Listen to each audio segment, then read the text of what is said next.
Hi, I'm Michael Kurosh. I live in Santa Barbara, California, one of the most beautiful places on earth. My design center is where people come to reimagine their homes and spaces.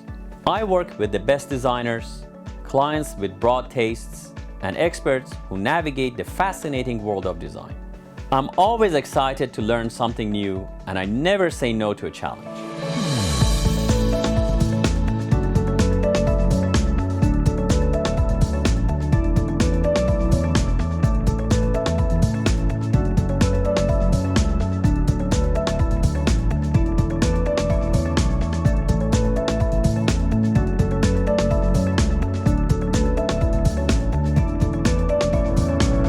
This is Design Santa Barbara.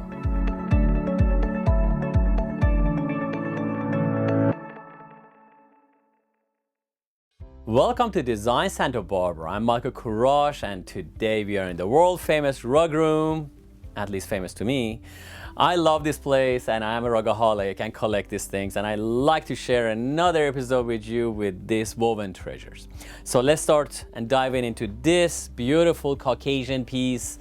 And you know the Caucasus Mountains. Meanwhile, Caucasus Mountains is south of Russia, north of present Iran, is the countries that they are Armenia, Azerbaijan, Georgia, Abkhazia, and this is again the mostly former Soviet Union states that now they form their own republics. This particular one has an interesting story. So when I was a younger person and I got into this business and I started buying all the books there is about rugs, and I wanted to learn about them. So before I buy rugs, actually I studied this, and there was this gentleman out of Cincinnati. His name was Richard Markarian, and Richard came to United States as an orphan, actually an Armenian orphan. He is a Turkish heritage, and unfortunately his parents got killed in Turkey, and he came here to be with his brother, and he went to work for a rug dealer, and he became a rug dealer himself. Very distinctive gentleman, and he had strong opinions about things, and he printed a book. The most beautiful book, was in full color, very thick, and I have it somewhere, maybe I show it to you. This one of his rugs was actually the sister of this, so this were woven probably side by side by the same person, and I have had this in the past. So the lady who makes this design, once finishes it, makes another one and makes another one, and every single time it gets a slightly more perfected. So the young girls, when they start making this, they have little elements that they are experimental, so it's not gonna be perfect, so they change design, they change borders, they make it to their liking. And over the years, they go over the decades, basically, when they make these, they get better, more perfected, and at the end, they're just like the perfect one. But that's when, you know, an older lady wove this than a young girl, because the older lady weaves a perfect rug. This is close to the perfection. So first of all, this one is in mint condition. So when this was woven 130 years ago, it had probably as much pile as it does today. Whoever had this treasured it, took care of it. The fringes and the ends are all intact, in perfect condition. The sides is important for collectors, for some collectors, not all of them, but to have a condition. A lot of collectors I deal with, they like the condition to be perfect because that preserves it, and it adds to the value over time. So this one, again, was woven in a town called Shirvan. Shirvan is a principality in Azerbaijan, close to the Caspian Sea. And they had their own trademarks, had, you know, the weave. We know the rugs from their design, but then mostly we figure out where they come from the weave. We look at always the back of it. And this one has this cotton selvage, which actually is the wefts that they go through the rug and hold the rug together. The warps on this particular one are goat hair that goes that way, and the wefts that they are cotton. Some interesting designs. Not only is in beautiful colors, rich, saturated, the lady took her time, her expertise to make each color saturated. There's some designs in it that they are very interesting. This border, we call it running dog. These two, they look like a dog running. It looks like a flower, but we call it the running dog. These little S's that they are here, they are dragons, and dragons, interlocking dragons, keep the evil out of your household. This little motif out here is a very interesting motif. We call it crab border. And if you look carefully, if you squint your eyes, you see a crab with the arms hanging. This is a very interesting design you see in a lot of classical older pieces. You have the little birds everywhere. Birds, again, they're mostly chickens. They are sign of prosperity. Then you have the eight-sided star. Eight-sided star is one of the oldest motifs you find on cave paintings, is one of the earliest human art forms. You have the göz, which is the Turkish for eye, which is against evil eye. You have pomegranates. Pomegranates are a sign of wealth, fertility, and abundance. You have this really graphic scorpion, and inside of it, if you look carefully, is a centipede. So you have two animals interlocking into each other. Most importantly, perhaps you can see here a little bit easier. So this is the multiples of different designs, but is goddess of Anatolia giving birth. That is the first thing, is the goddess of Anatolia. Is 8,000 years goes back, the goddess of Anatolia. And inside her, if you look carefully, you have the ram's horns. Again, sign of wealth, sign of abundance, and there's beautiful motif out there. I really enjoy looking at the goddess of Anatolia. It is one of the oldest symbols of humanity that actually comes from the birthplace of civilization, which is between Asia Minor, Iraq, and Iran today. So that Richard Markarian had a very similar piece in his book, and I saw this thing, I could not pass it. It was, I'm talking over 30 years ago I bought this. And I look at it every morning and I enjoy this thing. It's anytime I open it, it's just a pleasure to look at it. So if you want to see it, you can come to the rug room. I gladly show it to you. And in a minute, I will show you another rug.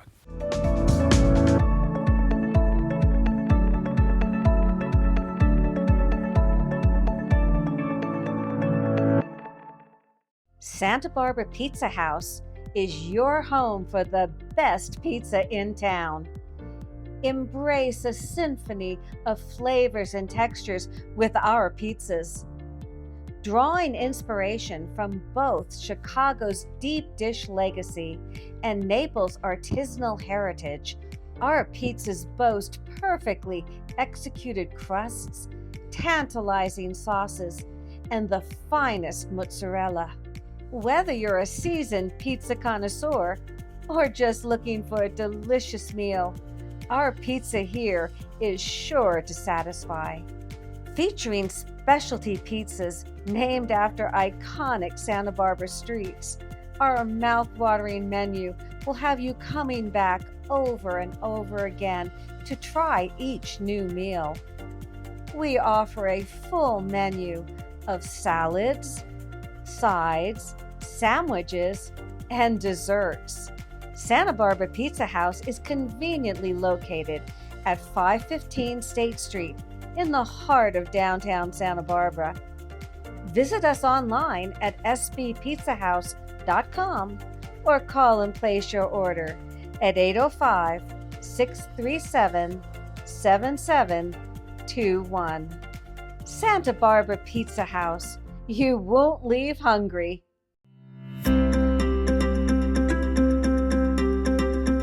Today we are with Jess, the owner and creative director of Just LED at the Santa Barbara Design Center, and he's a marvel of lighting.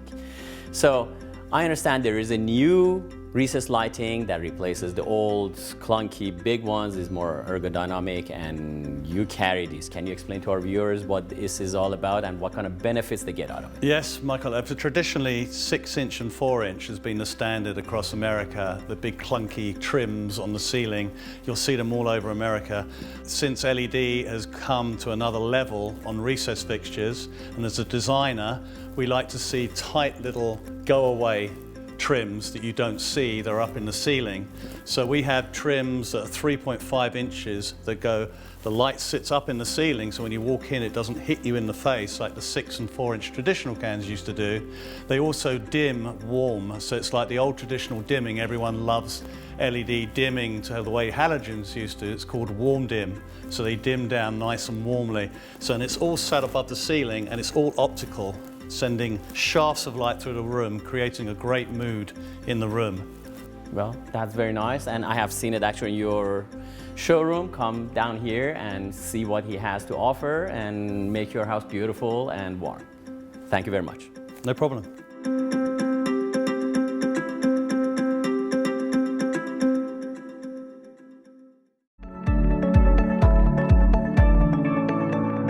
Now we got a rug here that is very dear to me. This is a recent purchase. I got it within the last 5 years.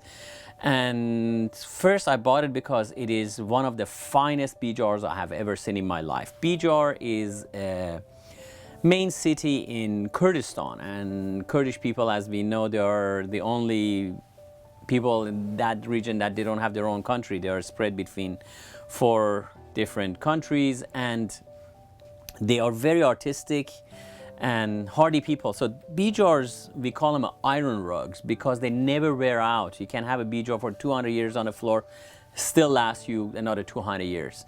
This particular one is as such, is very finely woven. I'll show you the back in a second. But the reason the bijars are so long lasting is 2 factors. First of all, they get the best wool in the world. The wool quality is basically depending on the sheep, where the sheep grows. So if the sheep grows in a high elevation, which is cold, windy, which the harsh winters, sheep develops very fine, thin, and dense hair. So the wind, cold, rain doesn't penetrate the skin and freezes it. And also has a high contact lanolin that goes around the fibers, so the water runs off and doesn't stick to the hair. And the elevation is the most important thing. And in this case, Bijar, Kurdistan is a high Zagros mountains, and is a high elevation. It's cold, chilly, and gets very harsh winters. So the sheep has a lot of thin hair and a lot of lanolin. And top of that, the bijars, they weave it moist. So the reason again is for the people who use the rugs, they need something that's really hardy, and the water or rain or snow and ice cannot come through the bottom of the rug in their tents. So they live at top of this. You got to realize that they have been living on this for thousands of years. And this is a barrier between them and the elements, which is directly under them. So they need to have something that's dry and doesn't get wet. And this is the reason they make it, they weave it wet, so it gets pounded and it gets really dense. So I was saying you're gonna see this. This has roughly 400 knots per square inch. And this is highly unusual to see 400 knots per square inch in a bijar rug. Again, must have been woven for some special occasion and a gift to a person. A lot of these rugs we see here in the United States, they were made as a utilitarian rugs, and they were made in the late 19th century, post industrial revolution, and there was wealth created that they made these rugs to send to the newly built homes of wealthy industrial nation. So this is not the one that they made for sale, they made for their own use as a gift, but a lot of ordinary rugs are out there. And I suggest, I mean, personally, I try not to get any more ordinary rugs, buy things that are unique, they are artistic, give you joy. The background on this is as dark as it's gonna get. Black doesn't exist in natural dyes. Black is a color that you gotta get close to it by getting a very dark brown or a very dark navy, but black doesn't. So they try to imitate the night sky, but this is a very dark navy. And you can see, again, how many months it took for a person to weave this. Again, these are tribal people. They fold this loom and they move to higher postures or lower postures in winter time. The design is very interesting. They call it the Mostufi design. If you look carefully, it doesn't have a center medallion or does not have a middle part because it's all over design. It's easier to place. is tricks your eye slightly and it moves. You have the bouquet of roses. These are again tribal people. They love greens, they love the nature, and they like to bring color to their homes. Again, think about it. All of us humans, we have the same aspirations, we have the same hopes and dreams and the same longings. The same with these tribal people. They love beauty and they like to have beauty in their life. So they have a lot of flowers, a lot of colors. And then you have these devices that they look like trellises, looks like the vines that they go around. They call them a dragon's mouth. So it's like a dragon opening mouth and spitting fire out. I think is more like wine opening up, the grape wines and so on. Then we have in the borders, we have this beautiful, unique, I have never seen a bird. If you look carefully, there's a dove, white dove, and is bringing a beautiful branch. It could be olive branch, like bring a piece. I have never seen that design anywhere, so I just hesitate to say it is, but to me it looks like it's bringing peace. Maybe it was made for a wedding, maybe some childbirth or something, some celebratory occasion. So, and then you have these beautiful borders, the colors is in mint condition, is absolutely in perfect condition despite its 140 years of age. If you want to see it, come. I will hang it outside and enjoy it. You have to touch this thing to appreciate it. You have to feel these. They have a resonance that if you feel it, you touch it, you will enjoy them. You become rugaholic like me. Watch it. I will show you another rug in a minute.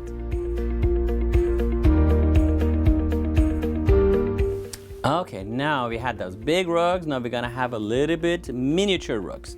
So this is actually another rug. They call it the chante. Chante means a little bag.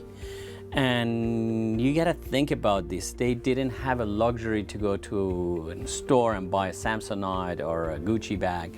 So this is what they had to show off. So they wove their own utilitarian bags, utilitarian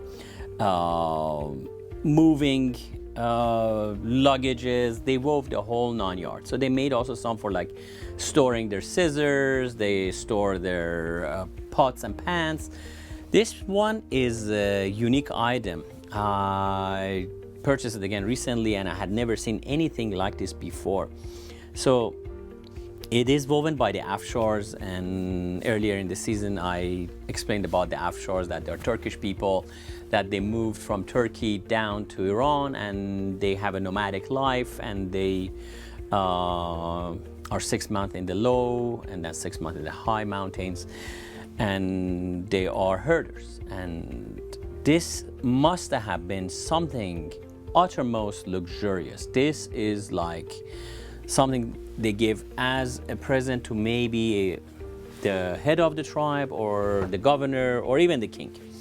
So from the back of this every little dot, it actually is a double knot. When I looked at this, I could not believe it. It looks finer than petit point. So they wove it in sequences 1, 2, 3, 4, and the other one 5.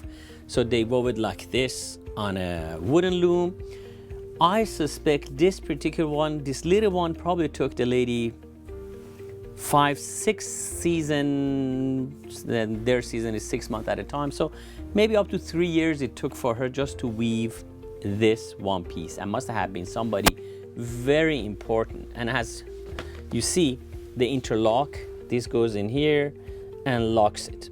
So this was like a Louis Vuitton bag, let's say, for somebody. And they used to put their maybe money, maybe their valuables in here, and they put it on their shoulder and they carry it like this. It is actually an attractive bag. Maybe I do it, I don't know. Let me think about it. Maybe I carry my wallet in this. So it is a interesting design. We have the bote, which is paisley. That's a very fine bote in there. And you have a little shrub down there as well. The same mirrors down here. But the center part is that design that they made yardage for kings and queens clothing. They had this motif in silk. The borders are very similar. They are the continuous roses and the outer edge is the sign of the running water. Running water is important for their prosperity. The one is very unusual is the backing they use for this. It's a flat woven they call the kilim, and is made of silk. And silk is not indigenous to these people. Again, they're herders, they don't stay there, and to get silk, you gotta cultivate the worms, and then they wait for them to cocoon and cook them, and then get the silk out, which is very unusual to have silk on this. They must have bought it for just this purpose. It's a beautiful piece. Yeah, I guesstimate is 150 years old, and it is in mint condition. Again, to me, this thing is a lot more valuable than any bag we can buy in any of those boutique shops, and certainly one of a kind. Is not, you can't find this ever again somewhere else, and I cherish it. I look at it, I hang it, actually I hang at my desk, and I was looking at it for just about every day this week. So come and look at it.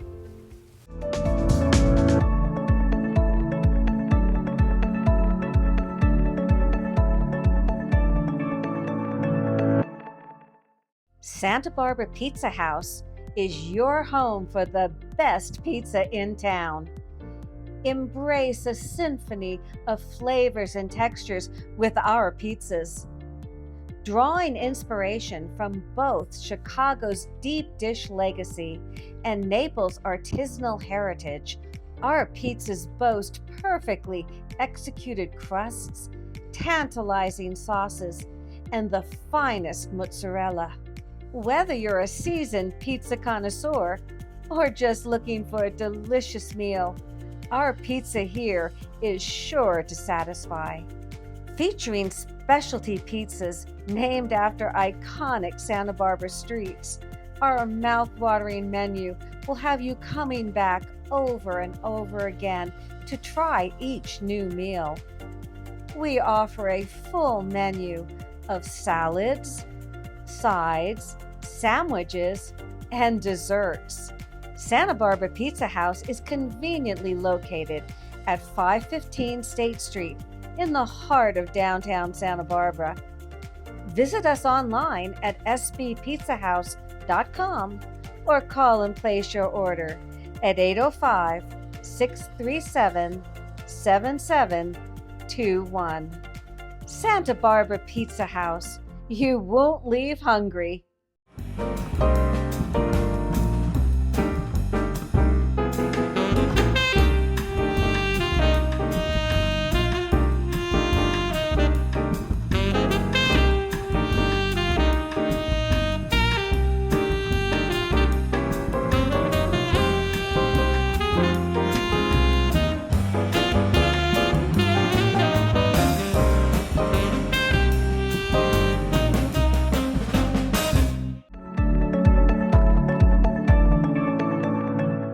Welcome back to Design Santa Barbara. Today we are in the rug room looking at some ancient treasures, and this particular one is Uşak prayer carpet. So the Uşak is a town in Turkey, and they have been weaving rugs and carpets for centuries.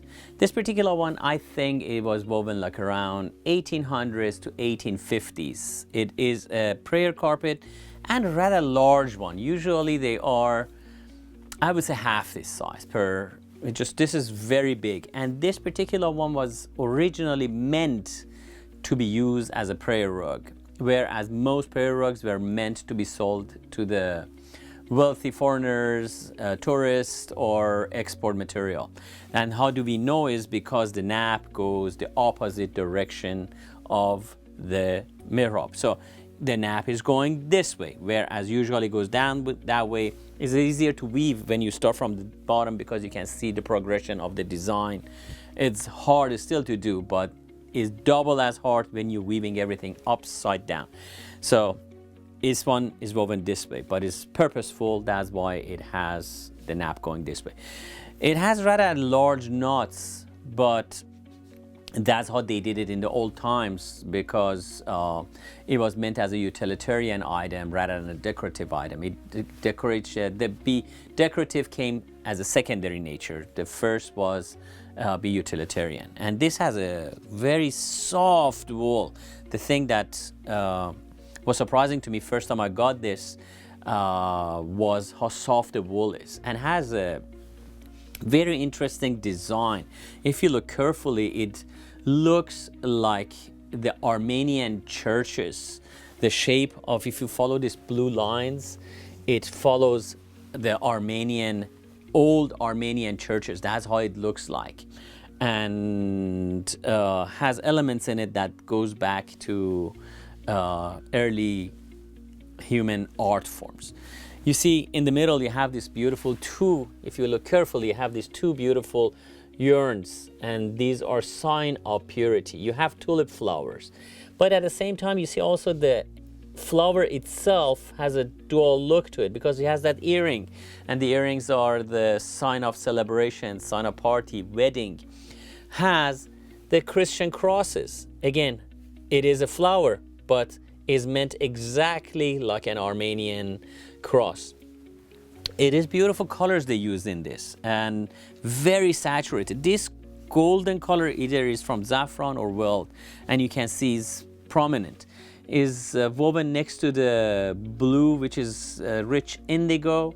It offsets the whole situation. In the bottom, you have two lines of fishes and interlocking flowers. In the border, you have these S's again, and those are against evil eye. They look like dragons, but they are against evil eye. You have, again, tulips, you have the palmettes, and you have the lotus flowers. And again, the Christian church, the Armenian church, is very prominent out here. It is a fantastically woven rug, and the colors are slightly different than what we usually see. So they are a little bit more into rose and magenta tones.